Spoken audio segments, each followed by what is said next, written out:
subscribe masuk surga. Like, komen cepat kaya.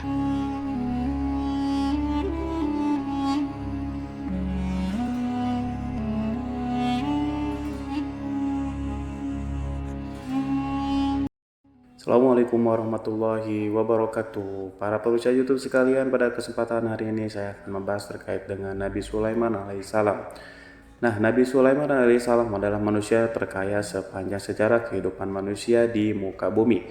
Dalam beberapa kitab suci seperti Al-Quran, Alkitab, Injil, Nabi Sulaiman alaihissalam dijelaskan sebagai manusia terkaya yang pernah hidup di muka bumi. Tidak ada satupun manusia yang bisa mengalahkan total kekayaannya. Hingga hari kiamat tiba, nanti para arkeolog telah menemukan situs peninggalan sejarah Islam yang mengungkap total kekayaan lebih dari Nabi Sulaiman alaihissalam. Reis bin Yosef, seorang profesor dari Tel Aviv University, seorang peneliti, ia menyatakan bahwa 3000 tahun yang lalu Nabi Sulaiman alaihissalam diperkirakan memiliki kekayaan senilai 2,2 triliun US dollar. Apabila dikonversi dengan nilai mata uang dolar hari ini dan apabila dirupiahkan, maka nilainya setara dengan 32.891.870 triliun rupiah. Nilai itu berkali-kali lipat lebih banyak dari total kekayaan negara Indonesia yang hanya mencapai 11,454 triliun rupiah per 31 Desember 2021. Nabi Sulaiman AS memiliki beberapa mukjizat, diantaranya dapat berbicara dengan bahasa binatang. Beliau dapat memerintahkan mereka untuk melakukan sesuatu. Beliau juga dapat mengendalikan besar kecilnya tekanan angin dan dapat mengatur ke arah mana angin akan menghembus. Sehingga dengan itu Nabi Sulaiman dapat memanfaatkan angin sebagai kendaraannya dan juga kendaraan tentaranya. Nabi Sulaiman juga bisa melunakkan besi dan membentuk menjadi pakaian perang yang anti tusukan, senjata tajam. Tapi Nabi Sulaiman memimpin para jin, mereka tunduk dan patuh pada Nabi Sulaiman. Tidak hanya itu, setan dan iblis laknatullah yang merupakan makhluk pembangkang dapat dibuat tunduk bertekuk lutut pada perintah-perintah Nabi Sulaiman. Bisa melakukan teleportasi, yaitu berpindah dari satu tempat ke tempat yang lainnya dalam waktu singkat. Peristiwa tersebut dibuktikan dengan pemindahan singgasana Ratu Bilqis atas perintah Nabi Sulaiman. Nabi Sulaiman juga dikenal sebagai raja yang adil dan bijaksana. Nabi Sulaiman diberkahi kecerdasan yang sangat luar biasa untuk menyatupadukan segenap kekuatan yang Allah berikan kepadanya. Ia mengelola dan membawa kerajaannya menjadi kekuatan raksasa yang tak terkalahkan di masanya. Dengan segenap kemampuan yang dimiliki, tentara Nabi Sulaiman adalah tentara terkuat di bumi tanpa ada yang menandinginya. Pertanyaan mendasar yang muncul kali ini adalah dari mana sumber kekayaan dan kekuatan Nabi Sulaiman alaihissalam? Untuk mendapatkan jawabannya dari pertanyaan itu, simak video ini sampai akhir. Sebelum itu, mari bantu channel ini untuk terus berkembang dengan cara subscribe dan nyalakan tanda loncengnya, juga like, komentar yang positif, berikan share juga pada video ini. Semoga bernilai amal jariah karena ikut mensiarkan kisah Islam pada masyarakat Islam dan dunia.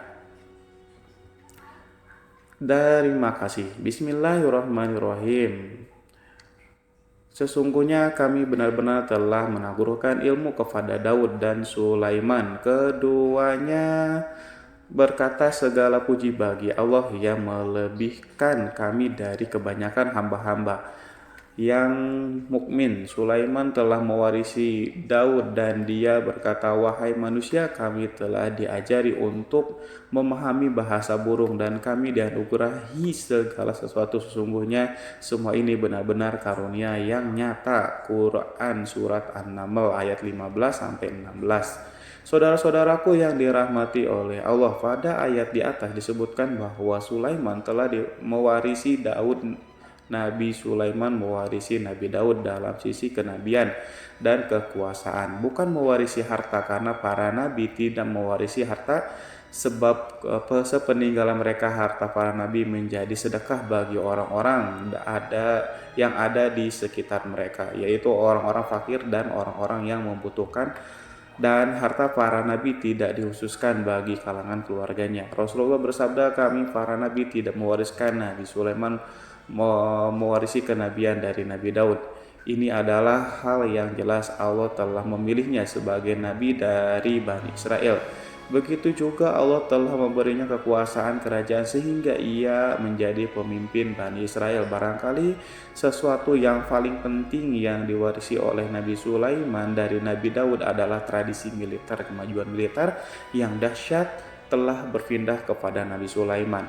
Nabi Daud sebenarnya adalah seorang pengembala kambing yang sangat miskin, tapi seiring dengan perjalanan waktu, ia menjadi komandan pasukan yang tiada tandingannya. Nabi Daud alaihissalam mengetahui bahwa kekuatan hakiki yang mengatur alam semesta adalah kekuatan Allah Subhanahu wa taala. Ketika Nabi Daud mengulurkan tangannya dan memegang potongan batu, lalu beliau melemparkannya dengan ketapelnya ke arah Jalut. Nah, kepala Jalut retak dan ambruk menghantam tanah. Ini sebagai bentuk demonstrasi kekuatan darinya. Kehadiran Nabi Daud mengubah pasukan Bani Israel di mana mereka sebelumnya lari jika berhadapan dengan musuh, maka kini keberadaan mereka mulai diperhitungkan di masa kehidupan Nabi Daud. Mengalami peperangan yang sangat banyak, tapi Al-Quran tidak menceritakan secara terperinci hal itu. Al-Quran adalah kitab dakwah di jalan Allah, bukan kitab sejarah. Al-Quran hanya menceritakan di dalam Quran surat ayat 20, dan kami kuatkan kerajaan Daud.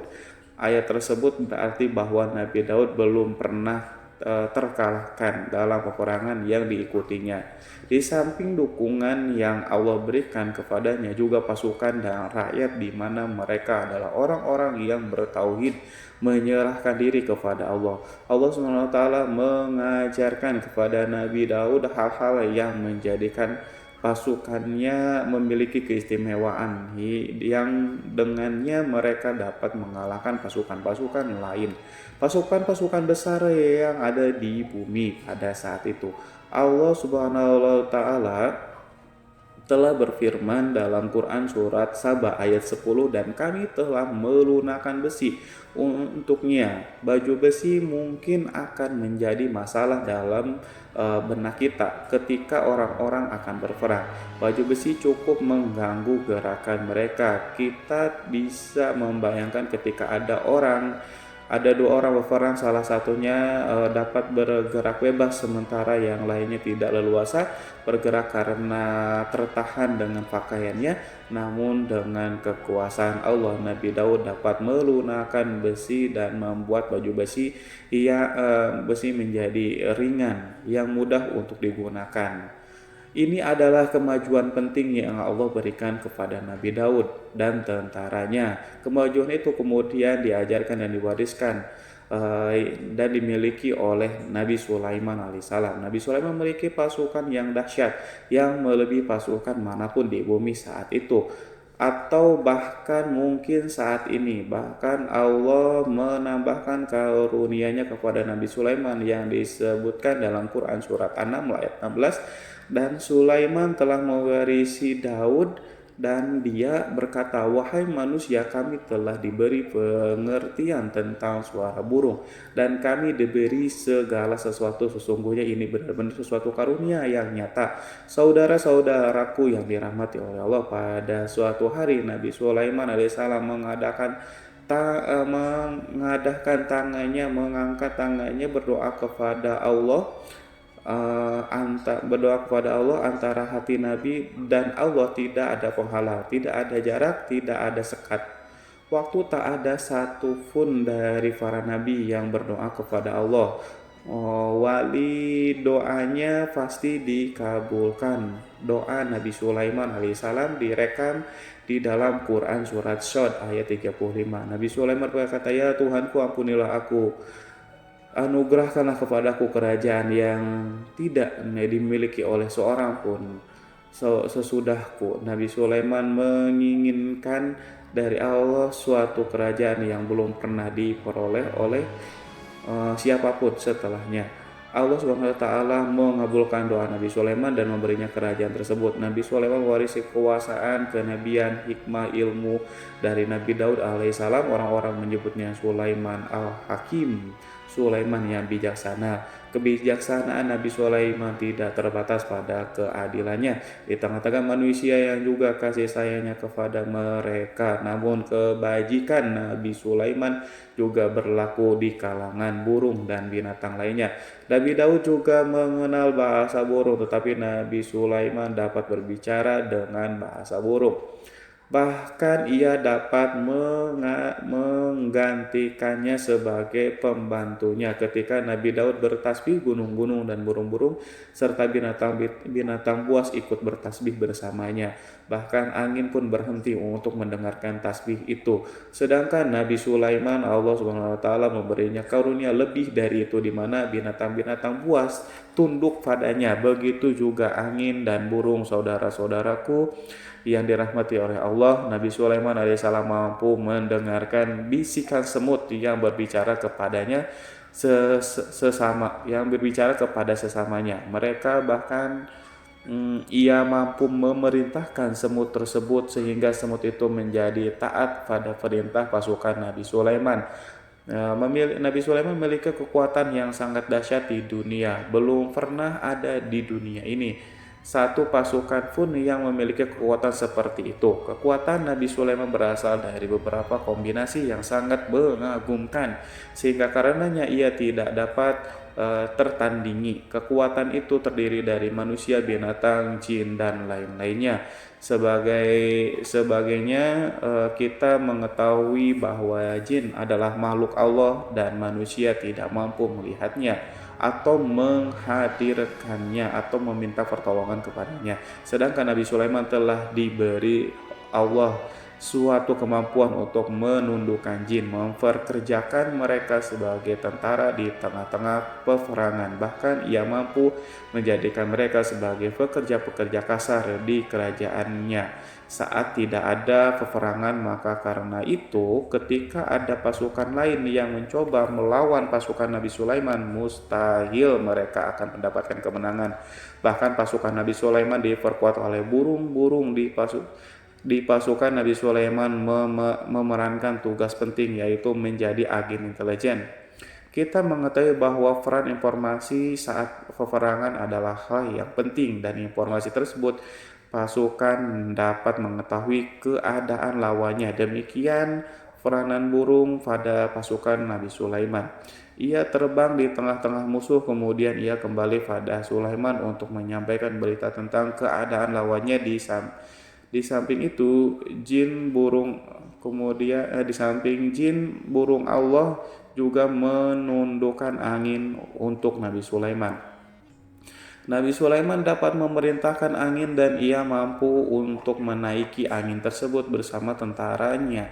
Di dalam Quran surat Shad ayat 36-40 Allah SWT berfirman, "Kami tundukkan kepada angin yang berhembus dengan baik menurut kemana saja yang dikehendaki Sulaiman, dan kami tundukkan pula kepadanya setan-setan, semuanya ahli bangunan dan penyelam, dan setan yang lain yang terikat dalam belenggu. Inilah anugerah kami, maka berikanlah kepada orang lain atau tahanlah untuk dirimu sendiri dan dengan tiada pertanggungjawaban, dan sesungguhnya dia mempunyai kedudukan yang dekat pada sisi kami dan tempat kembali yang baik."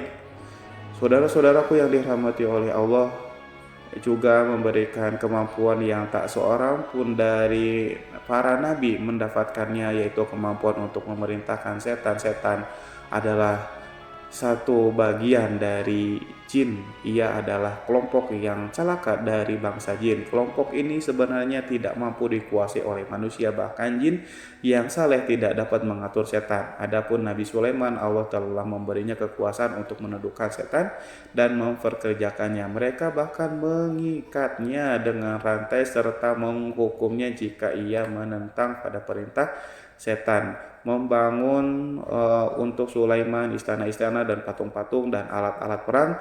Bahkan setan-setan itu menyelam di dasar laut untuk mengeluarkan permata dan yakut untuk Sulaiman.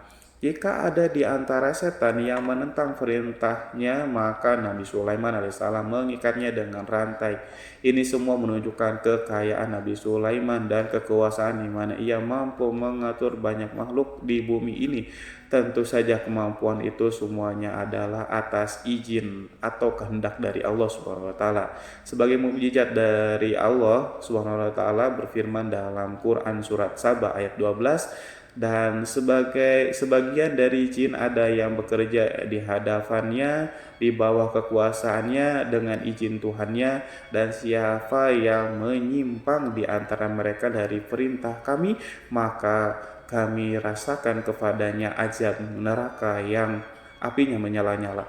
Para jin itu membuat untuk Sulaiman apa yang dikehendakinya dari gedung-gedung yang tinggi dan patung-patung dan piring-piring yang besarnya seperti kolam atau periuk yang tetap berada di atas tungku. Saudara-saudaraku yang dirahmati oleh Allah, Nabi Sulaiman yang bijaksana adalah penguasa yang tak tertandingi di muka bumi ini. Meskipun memperoleh nikmat-nikmat khusus yang agung itu yang Allah berikan kepada Nabi Sulaiman, beliau tetap menunjukkan dirinya sebagai manusia yang paling banyak berzikir kepada Allah dan manusia yang paling banyak bersyukur di zamannya. Saudara-saudaraku yang dirahmati Allah, sebagaimana Allah Subhanahu wa taala telah memberikan nikmat kepada kepada ayahnya Nabi Daud alaihissalam, di mana ia mampu melunakkan besi dan Allah mengajarinya bagaimana cara mencairkan besi, maka Nabi Sulaiman alaihissalam dapat memanfaatkan tembaga yang cair untuk peperangan. Dan juga di saat perdamaian, pada saat peperangan beliau mencampur tembaga dengan besi dan membuat darinya perunggu. Mereka menggunakan senjata-senjata perunggu dalam peperangan seperti pedang, baju besi, dan juga pisau. Senjata-senjata ini adalah senjata yang paling kuat di saat itu. Sedangkan di saat damai, tembaga digunakan untuk membuat bangunan, perhiasan, dan sebagainya. Meskipun Nabi Sulaiman mendapatkan banyak nikmat yang besar ini dan karunia yang khusus, Allah Subhanahu wa taala mengujinya dengan suatu ujian yang dahsyat, ujian yang akan selalu datang kepada seorang hamba yang saleh. Ketika hamba itu mendapatkan kedudukan besar, maka ujiannya pun menjadi besar. Allah Subhanahu wa taala menguji Nabi Sulaiman dengan penyakit. Saudara-saudaraku, ujian yang dialami Nabi Sulaiman diceritakan oleh Fakhrur Razi Sulaiman, diuji dengan suatu penyakit yang keras, di mana bahkan saat itu tidak mampu mengatasi sakitnya Nabi Sulaiman karena saking kerasnya, sehingga para dokter dari kalangan manusia dan jin tidak mampu menghilangkan penyakit itu. Lalu burung-burung menghadirkan rumput-rumput yang dianggap sebagai obat, tetapi Nabi Sulaiman tak kunjung sembuh. Semakin hari penyakit Nabi Sulaiman semakin menjadi-jadi, sehingga ketika Nabi Sulaiman duduk di atas kursi, ia duduk bagaikan tubuh tanpa roh, seakan-akan ia mati karena saking kerasnya penyakitnya. Sakit yang diderita oleh Nabi Sulaiman alaihissalam berlangsung sangat lama, namun Nabi Sulaiman tidak berhenti-hentinya berzikir kepada Allah yang meminta kesembuhan kepada Allah, serta peristiwa pada Allah dan mengungkapkan rasa cinta kepadanya. Selesailah ujian Allah terhadap hambanya Nabi Sulaiman alaihissalam. Beliau pun sembuh. Ini Nabi Sulaiman merasakan kembali kesehatan setelah ia mengetahui segala kejayaan dan segala kekuasaan serta segala kebesarannya tidak lagi mampu menghilangkan penyakit yang dideritanya. kecuali jika Allah menghendakinya. Saudara-saudaraku yang dirahmati oleh Allah, Nabi Sulaiman telah membangun tempat ibadah, tempat sujud sehingga manusia menyembah Allah di dalam rumah itu, menunjukkan keunggulan seni arsitektur dan seni fahat. Orang-orang yang membangun rumah itu berjumlah puluhan ribu orang. Tentu setiap kelompok dari mereka memiliki pekerjaan masing-masing. Di antaranya mereka ada yang mencairkan tembaga, di antara mereka ada yang tukang pahat, ada juga tukang ukir, ada juga membelah batu, ada juga yang memotong-motong kayu. Ada yang mendatangkan rumput-rumput dari Lebanon, ada juga yang mendatangkan emas dan menjadikannya lempengan-lempengan yang mengkilat untuk menutupi kayu, untuk melapisi dinding. Bahkan dari golongan jin pun membantu membangun rumah tersebut. Tentu sebagai perintah dan bimbingan Nabi Sulaiman, mereka membuat patung-patung yang besar, membuat bejana yang besar untuk tempat makan para tentara dan pekerja, yaitu bejana seperti gunung. Karena saking beratnya dan besarnya, mereka juga membuat tempat-tempat minum yang besarnya seperti kolam. Nabi Sulaiman mengawasi para pekerja dan juga mengurusi masyarakatnya, di mana beliau mengenali program mereka dan berusaha memecahkan. Beliau juga mengawasi pasukannya dari kalangan binatang dan burung. Beliau mengetahui apakah ada sesuatu di antara mereka yang tidak datang, tidak hadir, di mana ia pergi, serta mengapa ia pergi.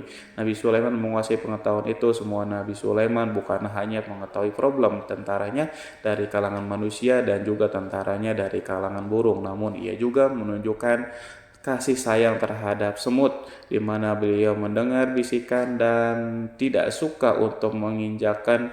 Nabi Sulaiman selalu menundukkan kepalanya ke bumi sebagai bentuk rasa rendah diri dan syukur kepada Allah Subhanahu wa taala. Pada saat itu, hari Nabi Sulaiman berjalan di depan tentaranya dan tiba-tiba ia mendengar suara semut yang berkata kepada teman-temannya dari kalangan semut, yaitu terekam dalam Al-Quran surat An-Nahl ayat 18 sampai 19. Wahai semut, semua masuklah ke dalam sarang-sarangmu agar kamu tidak terinjak oleh Sulaiman dan tentaranya, sedangkan mereka tidak menyadari. Nabi Sulaiman alaihissalam tersenyum mendengar itu, berarti ia berdoa, ya Allah Tuhanku, berilah aku ilham untuk tetap mensyukuri nikmat-Mu yang telah Engkau anugerahkan kepadaku dan kepada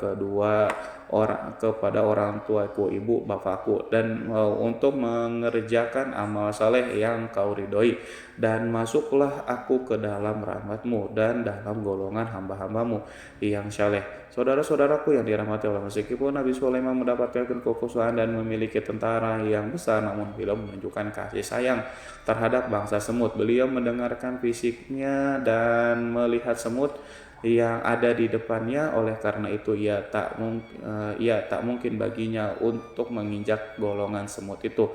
Nabi Sulaiman bersyukur kepada Allah yang telah memberinya nikmat itu, yaitu nikmat rahmat dan kasih sayang. Di samping itu, Nabi Sulaiman alaihissalam adalah orang yang paling kaya di dunia. Istananya terbuat dari kayu gaharu yang memiliki bau dan harum.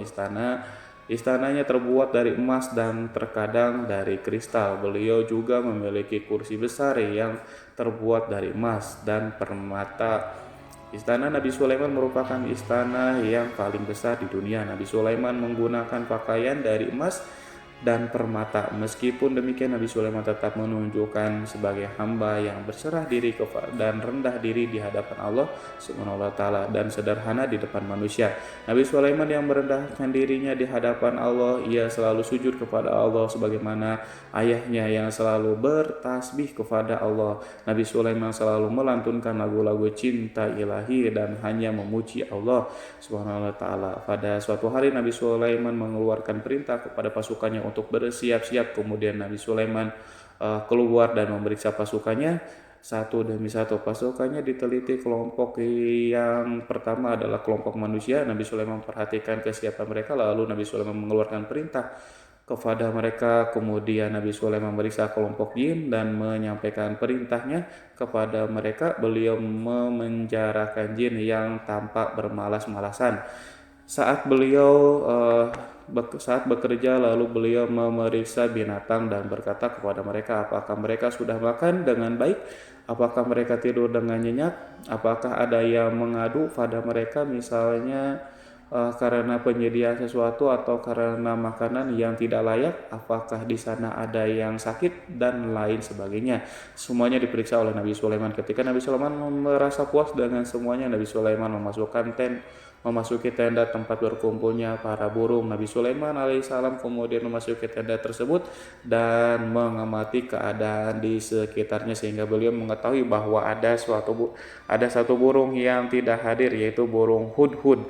Nabi Sulaiman alaihissalam kemudian berkata kepada yang diabadikan dalam surat An-Naml ayat 20, mengapa aku tidak melihat burung hudhud? Burung-burung yang lainnya tampak terdiam sebagai penghormatan dan mereka mendengarkan apa yang dikatakan pemimpin mereka Nabi Sulaiman. Nabi Sulaiman mengarah ke pandangannya pada semua burung dan tidak menemukan burung hudud di antara mereka. Tak seekor burung pun yang mengetahui keberadaan burung hudud.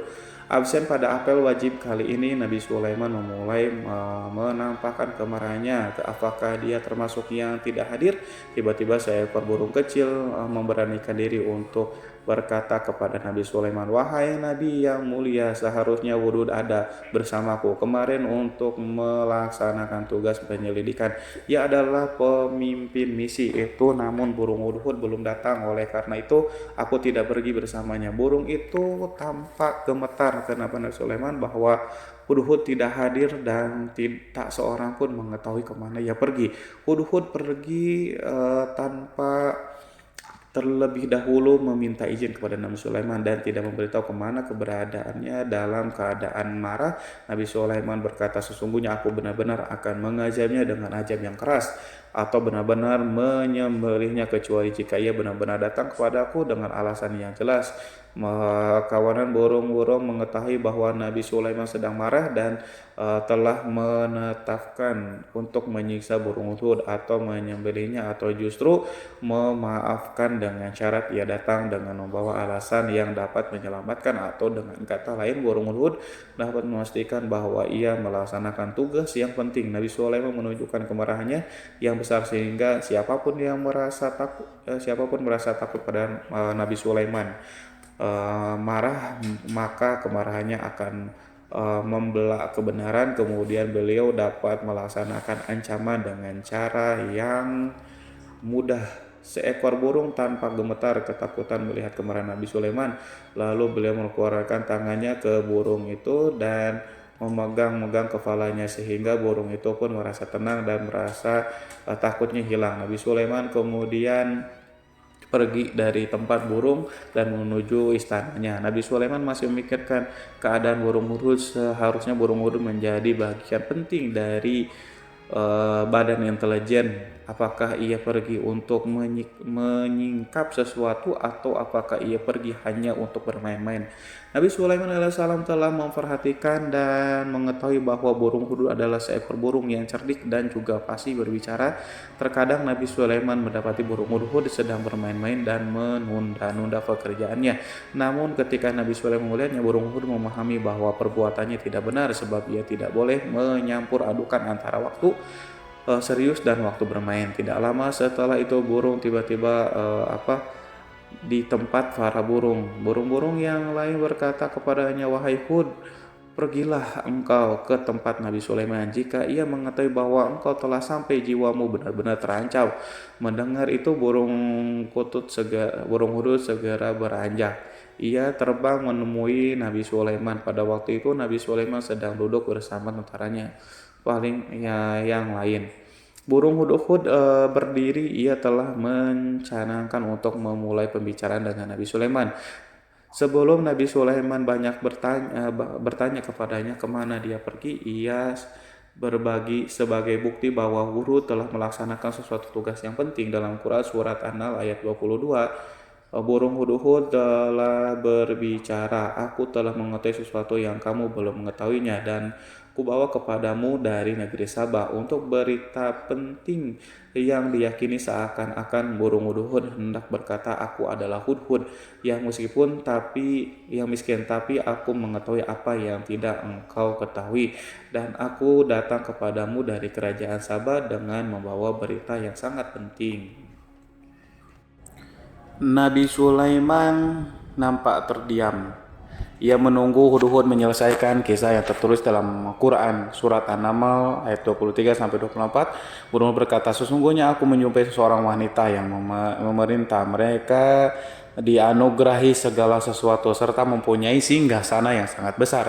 Aku mendapati dia dan kaumnya menyembah matahari selain Allah, dan setan telah menjadikan mereka memandang indah perbuatan-perbuatan mereka, lalu menghalangi mereka dari jalan Allah sehingga mereka tidak mendapatkan petunjuk. Burung hudhud diam sejenak dan Nabi Sulaiman merasa bahwa hudhud menunjukkan kefasihan lisannya dan berbicara dengan baik kepadanya. Nabi Sulaiman berkata dalam Quran surat An-Nahl ayat 27 sambil menunjukkan senyum manisnya di wajah Nabi Sulaiman berkata, akan kami lihat apakah kamu benar wahai hudhud, ataukah kamu termasuk orang-orang yang berdusta. Seakan-akan burung hud ingin mengatakan aku tidak Diamnya Sulaiman membuat takut sehingga burung hudhud terdiam. Nabi Sulaiman terdiam karena berpikir, lalu ia memutuskan sesuatu. Setelah itu beliau mengangkat kepala lainnya dan meminta secari kertas dan pena. Nabi Sulaiman menulis surat singkat dan menyerahkannya kepada hudhud serta memerintahkan kepadanya dalam Quran surat An-Nahl ayat 24, pergilah dengan membawa suratku ini, lalu jatuhkanlah kepada mereka, kemudian berpalinglah dari mereka, lalu perhatikanlah apa yang mereka bicarakan. Al-Quranul Karim hanya ceritakan dalam Quran surat An-Naml bagaimana perginya hudhud dan bagaimana ia menyerahkan surat itu.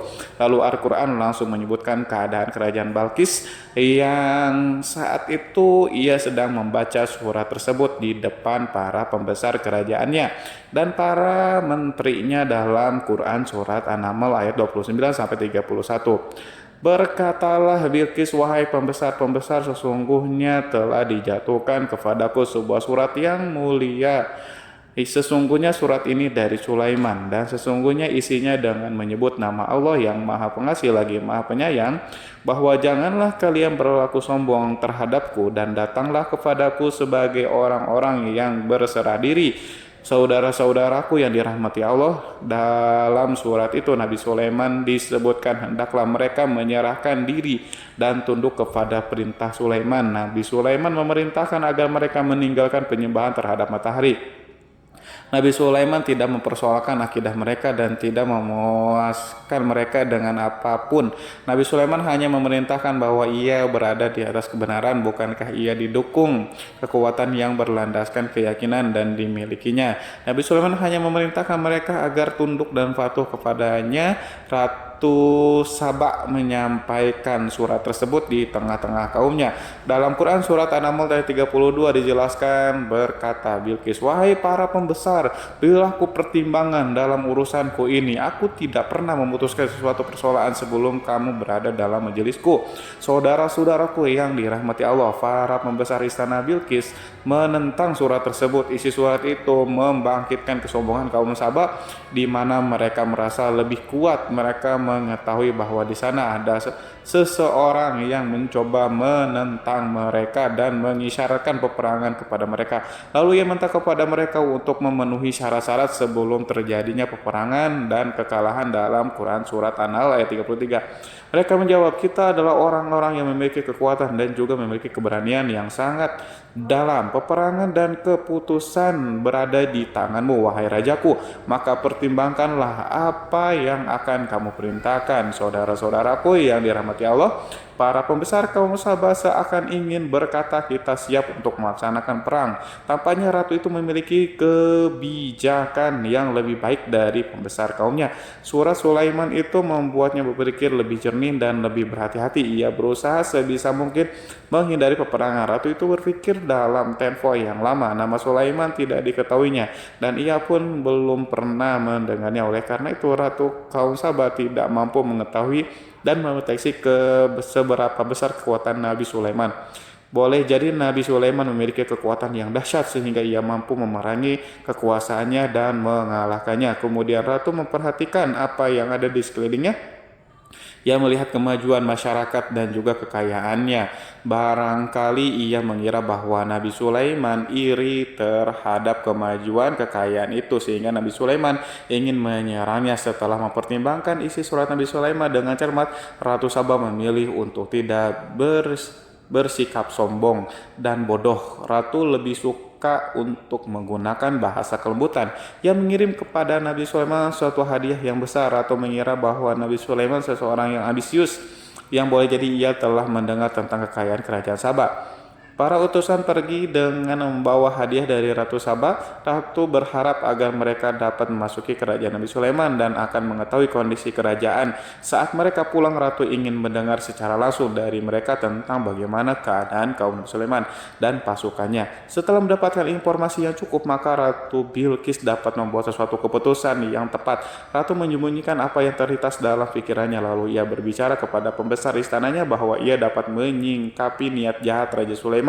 Lalu cara mengirimkan hadiah kepadanya. Ratu lebih memilih cara tersebut dan menunggu reaksi dari Nabi Sulaiman. Ratu berhasil memuaskan para pembesar istana dan untuk sementara ia menghilangkan ide untuk berperang. Karena para raja jika menyerang satu desa, maka pemimpin desa tersebut adalah orang yang paling banyak mendapatkan kehinaan dan kerjaan. Akhirnya para pembesar kaumnya merasa puas dengan pikiran Ratu Bilqis. Saudara-saudaraku yang dirahmati oleh Allah, dalam Quran surat An-Naml ayat 34-35 dijelaskan, Bilqis berkata, dia berkata sesungguhnya raja-raja apabila memasuki suatu negeri niscaya mereka akan membinasakannya dan menjadikan penduduknya yang mulia menjadi hina, dan demikian pula lah yang akan mereka perbuat, dan sesungguhnya aku akan mengirim utusan kepada mereka dengan membawa hadiah, dan aku akan menunggu apa yang akan dibawa kembali oleh utusan itu.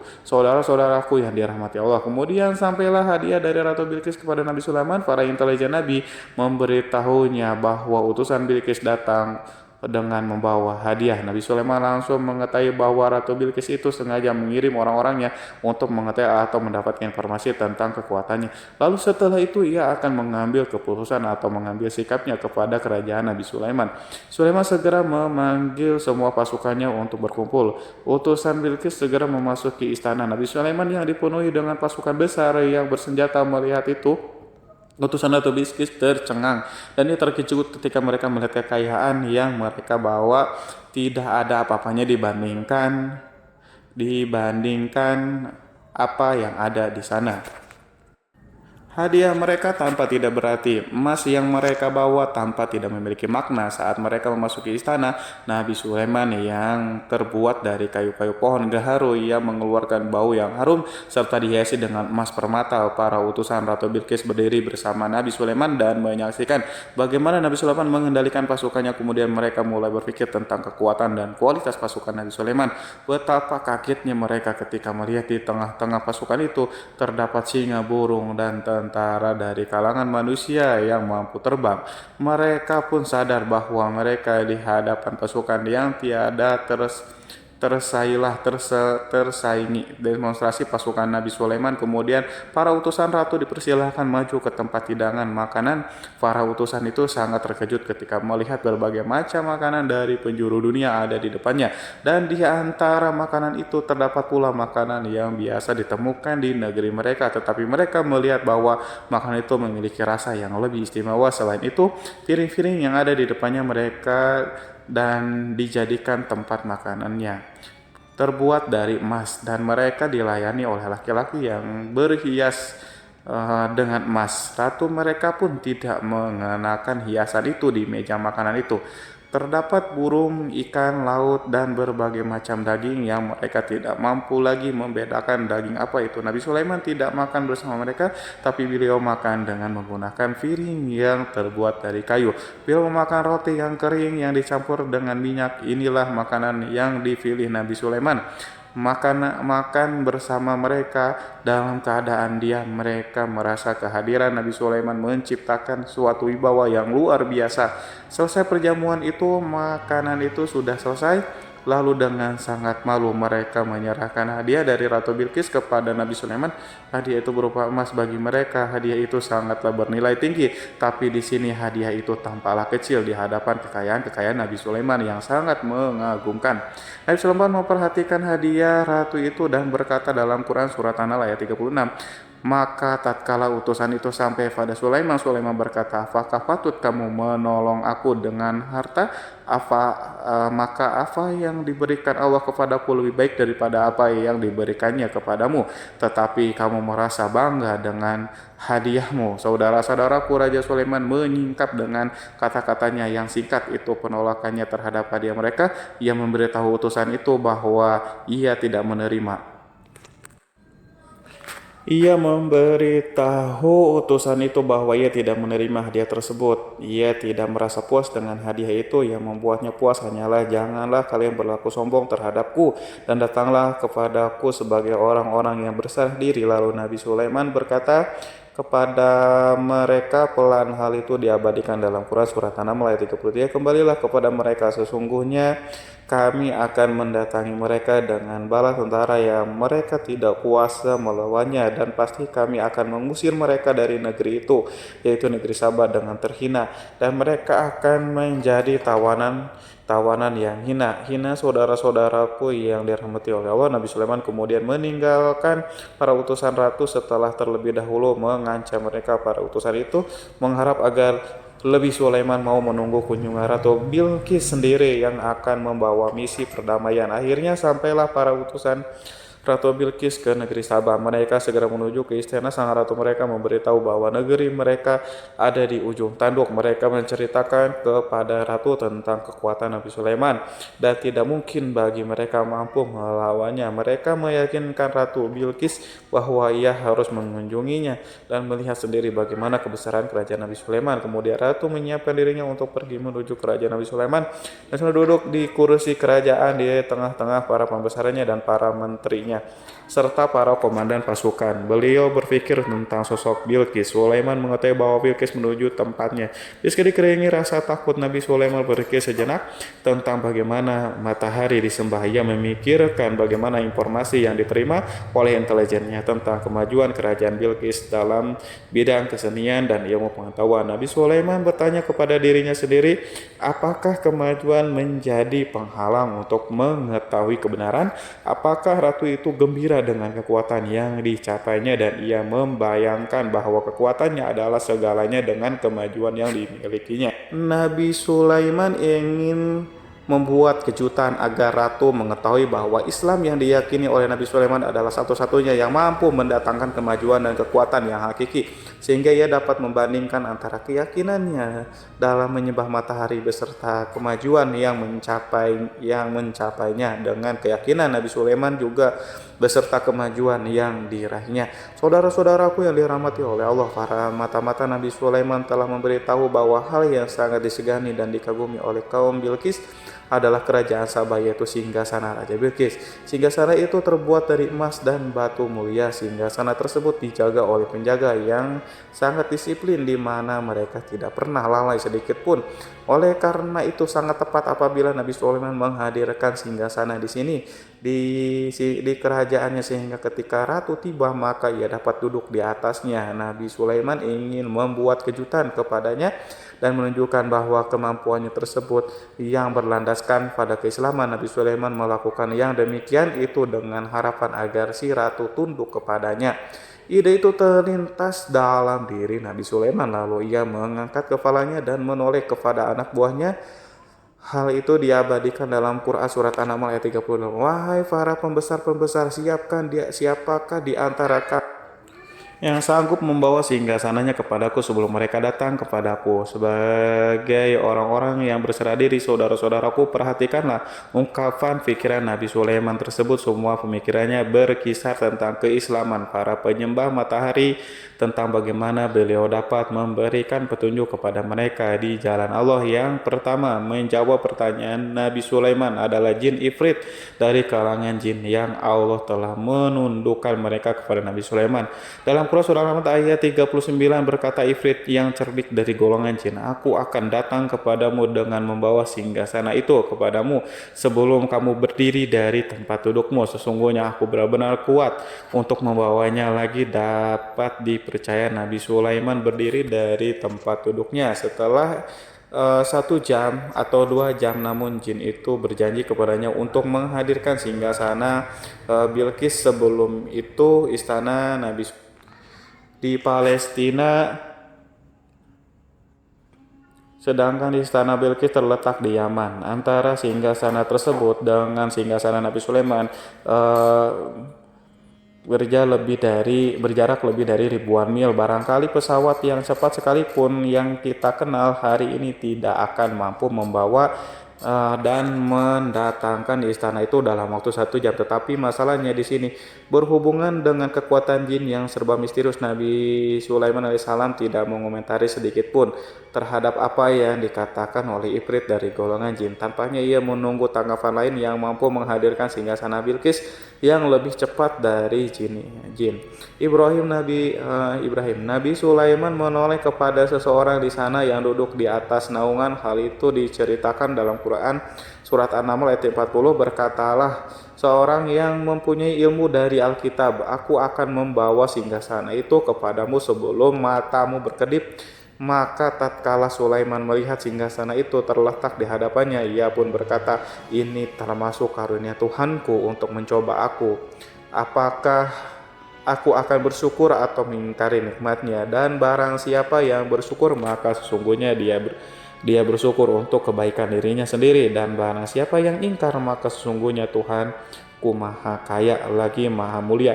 Saudara-saudaraku, belum lama seseorang yang mempunyai ilmu Alkitab itu menyatakan kalimatnya sehingga singgasana itu tiba-tiba ada di depan Nabi Sulaiman yang mampu menghadirkan singgasana itu lebih cepat atau lebih sedikit dari kedipan mata. Ketika mata itu tertutup dan terbuka, Al-Quranul Karim tidak menyingkap kepribadiannya. Seseorang yang menghadirkan singgasana itu Al-Quran hanya menggarisi bahwa orang itu mempunyai ilmu dari Alkitab. Al-Quran tidak menjelaskan kepada kita apakah ia seorang malaikat atau manusia atau jin atau Al-Quranul Karim sepertinya ingin menyembunyikan identitas orang tersebut.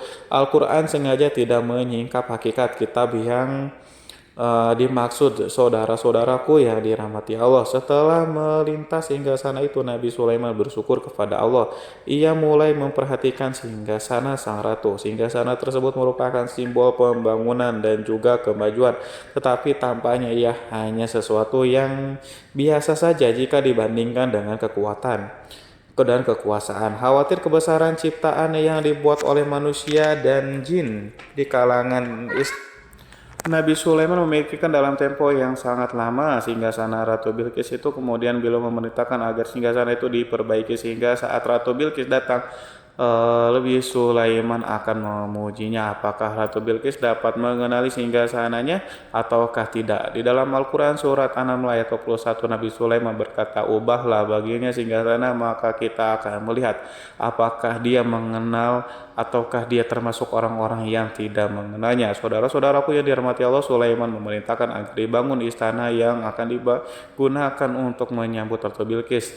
Nabi Sulaiman memilih tempat di laut dan ia memerintahkan agar dibangun suatu istana di mana sebagian besarnya terdiri dari air laut. Nabi Sulaiman memerintahkan agar lantainya itu terbuat dari kaca yang tebal dan kuat, sehingga orang-orang yang berjalan di atas istana itu akan dapat melihat di bawahnya ada ikan-ikan yang berwarna-warni yang berenang-renang, dan mereka akan melihat rumput-rumput laut yang bergerak-gerak. Akhirnya terselesaikan pembangunan istana itu. Saking bersihnya kaca lantai sehingga tampak di sana tidak ada kaca burung.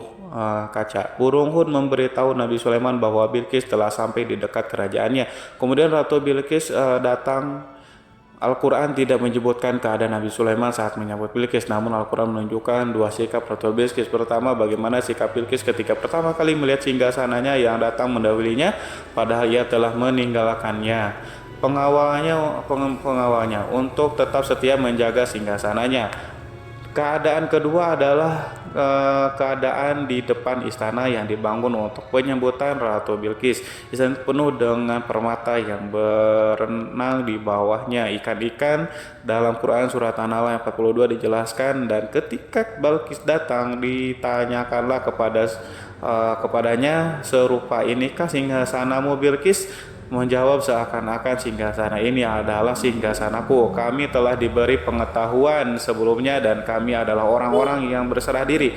Saudara-saudaraku, pada dialek di atas Bilqis melihat singgasananya dan ia tercengang saat mengetahui bahwa itu adalah singgasana miliknya. Namun ia kemudian mulai ragu karena melihat tidak sepenuhnya itu singgasana miliknya. Jika itu benar-benar miliknya, lalu bagaimana ia datang mendahulinya? Dan bila bukan singgasananya, maka bagaimana Sulaiman dapat meniru sepersis dan seteliti itu, padahal Sulaiman tidak pernah sekalipun pergi ke kerajaannya. Nabi Sulaiman berkata saat melihat Bilqis mengamati singgasananya, apakah ini singgasanamu? Dia sangat kebingungan, namun setelah itu ia menjawab, sepertinya benar. Nabi Sulaiman berkata lagi, kami telah diberi ilmu sebelumnya dan kami sebagai orang-orang muslim saudara-saudaraku yang dirahmati oleh Allah. Melalui pertanyaan itu Nabi Sulaiman ingin mengisyaratkan kepada Bilqis agar ia membandingkan antara keyakinannya beserta ilmu yang dicapainya dengan keyakinan Nabi Sulaiman yang muslim beserta kata pengetahuan yang telah diraihnya penyembahan terhadap matahari dan pencapaian ilmu yang dicapai oleh Bilqis tanpa tidak ada apa-apanya dibandingkan dengan ilmu Nabi Sulaiman dan keislamannya. Nabi Sulaiman telah mendahulunya dengan bidang ilmu karena keislamannya. Karena itu sangat mudah baginya untuk mengungguli Bilqis. Dalam ilmu-ilmu yang lainnya demikianlah yang diisyaratkan pernyataan Sulaiman kepada Bilqis. Sahabat itu mengetahui bahwa ini adalah singgasananya, di mana singgasana itu datang lebih dulu daripada dirinya. Beberapa bagian darinya telah diubah saat Bilqis masih di dalam perjalanan menuju ke tempat Nabi Sulaiman. Ia berpikir kemampuan apa yang dimiliki oleh Nabi Sulaiman. Ratu Bilqis tercengang melihat apa yang disaksikannya yang berupa buah dari keimanan Nabi Sulaiman dan hubungannya dengan Allah SWT. Sebagaimana Bilqis juga tercengang ketika melihat kemajuannya di bidang ilmu pembangunan, seni, dan ilmu-ilmu yang lainnya. Maka ia lebih kagum lagi saat melihat hubungan yang kuat antara keislaman Nabi kiriman dengan ilmunya serta kemajuan yang diraihnya. Dalam Quran surat An-Naml ayat 84 dijelaskan, dan apa yang disembahnya selama ini selain Allah mencegahnya untuk melahirkan keislamannya, karena sesungguhnya ia terdahulu termasuk orang-orang yang kafir.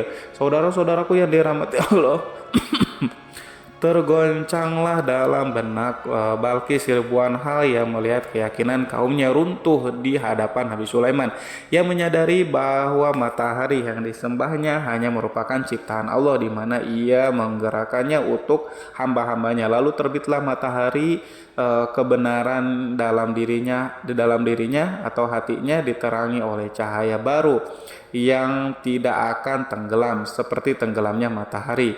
Masa keislamannya hanya menunggu waktu saja. Ratu Bilqis memilih waktu yang tepat untuk mengumumkan keislamannya. Allah SWT berfirman dalam Quran surat An-Naml ayat 44, dikatakan kepadanya, masuklah ke dalam istana. Maka tatkala ia melihat lantai istana itu, dikiranya kolam air yang besar dan disingkapnya dua betisnya.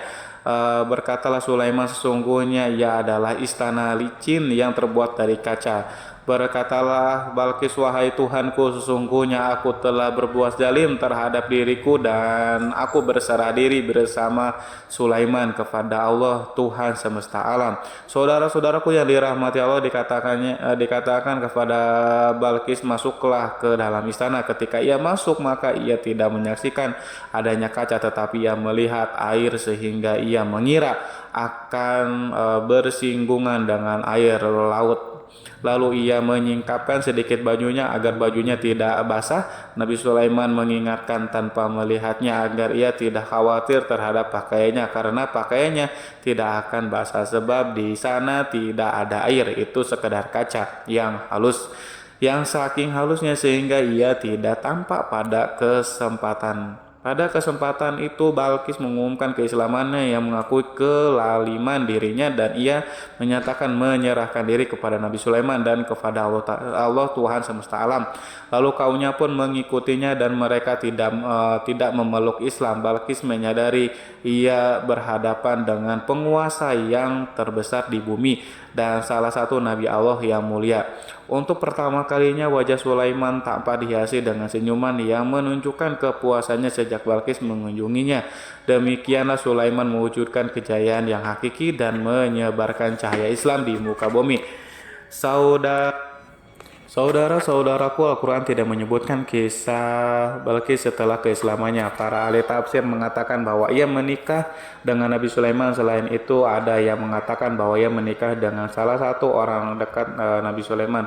Ada juga yang mengatakan bahwa sebagai raja Habasyah adalah keturunan dari buah perkawinan ini. Wallahu alam bishawab. Saudara-saudaraku yang dirahmati Allah, Nabi Sulaiman hidup di tengah-tengah kejayaan dan kemuliaan di bumi. Kemudian Allah menetapkan kematian untuknya sebagaimana kehidupan. Sulaiman berada di puncak kemuliaan dan kejayaan yang penuh dengan keajaiban yang luar biasa. Maka kematiannya pun merupakan tanda-tanda kebesaran Allah yang penuh dengan keajaiban. Demikianlah bahwa kematiannya sesuai dengan kehidupannya, sesuai dengan kejayaannya. Allah berfirman tentang kematian Sulaiman di dalam Al-Quran surat Sab ayat 14. Maka tatkala kami telah menetapkan kematian Nabi Sulaiman, tidak ada yang menunjukkan kepada mereka kematiannya itu kecuali rayap yang memakan tongkatnya. Maka tatkala ia telah tersungkur, taulah jin bahwa kalau sekiranya mereka mengetahui yang gaib, tentulah mereka tidak akan tetap dalam siksa yang menghinakan. Saudara-saudaraku yang kemampuan Nabi Sulaiman untuk menundukkan jin dan mempekerjakan mereka serta hubungan mereka dengannya, semua itu menimbulkan fitnah di tengah-tengah manusia dalam hal tertentu, dan kematian Nabi Sulaiman merupakan batasan jawaban terhadap fitnah ini. Kami tidak mengetahui siapa yang mengklaim bahwa jin mengetahui hal yang gaib, apakah itu setan yang terkutuk atau jin yang bodoh atau manusia yang tertipu. Kami tidak mengetahui siapa yang bertanggung jawab terhadap tersebarnya isu yang keliru ini. Yang kita tahu adalah bahwa hal tersebut adalah mempengaruhi sebagian manusia dan jin. Barangkali manusia berkata kepada diri mereka, selama jin melakukan perbuatan yang luar biasa ini, maka apa gerangan yang menjadikan mereka tidak mengetahui hal yang gaib? Manusia itu lupa bahwa kunci kegaiban berada di tangan Allah. Masalah ilmu gaib tidak akan mampu dikuasai oleh jin, manusia, para nabi, dan semua makhluk. Hanya Dia yang mengetahui, dan manusia yang diberitahu hanya sedikit. Sekali lagi, saudara-saudaraku yang dirahmati Allah, seakan-akan Allah telah merencanakan bahwa kematian Sulaiman bertujuan untuk menghancurkan pemikiran itu, yaitu pemikiran bahwa jin mengetahui hal-hal yang gaib. Jin bekerja untuk Nabi Sulaiman selama beliau hidup, dan tatkala beliau meninggalkan maka tugas mereka menjadi bebas. Nabi Sulaiman meninggal tanpa diketahui oleh jin sehingga mereka tetap bekerja untuknya. Mereka tetap mengabdi kepada Sulaiman. Seandainya mereka mengetahui hal yang gaib, niscaya mereka tidak meneruskan pekerjaannya. Mereka, saudara-saudaraku, pada suatu hari Nabi Sulaiman memasuki mihrabnya untuk itikaf, ibadah dan beribadah kepada Allah. Tak seorang pun yang berani mengganggu khalwatnya di mihrab itu.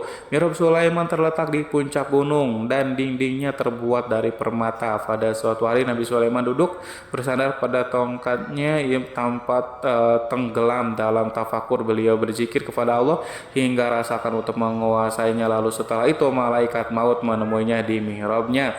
Nabi Sulaiman pun meninggal, beliau bersandar pada tongkatnya.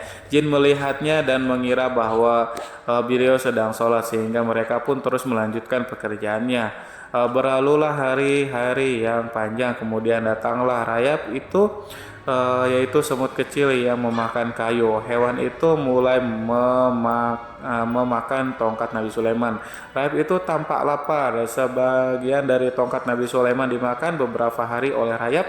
Itu ketika yang dimakan semakin bertambah, maka tongkat itu pun menjadi rusak dan kemudian jatuh dari tangan Nabi Sulaiman alaihissalam.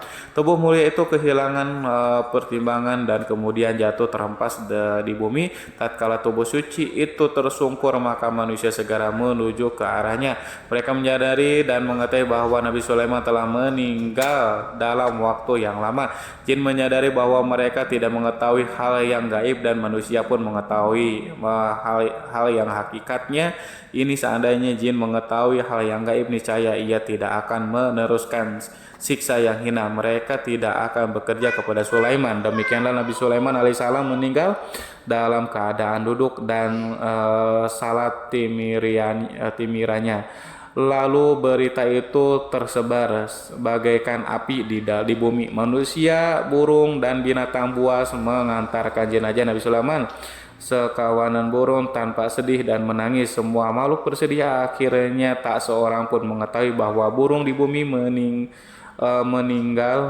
meninggal seorang yang memahami pembicaraan burung, binatang-binatang, jin, dan yang lainnya. Sebagian burung-burung itu berkata betapa beratnya kehidupan di tengah orang-orang yang tidak mengetahui pembicaraan kita. Wallahu a'lam bishawab. Wassalamualaikum warahmatullahi wabarakatuh.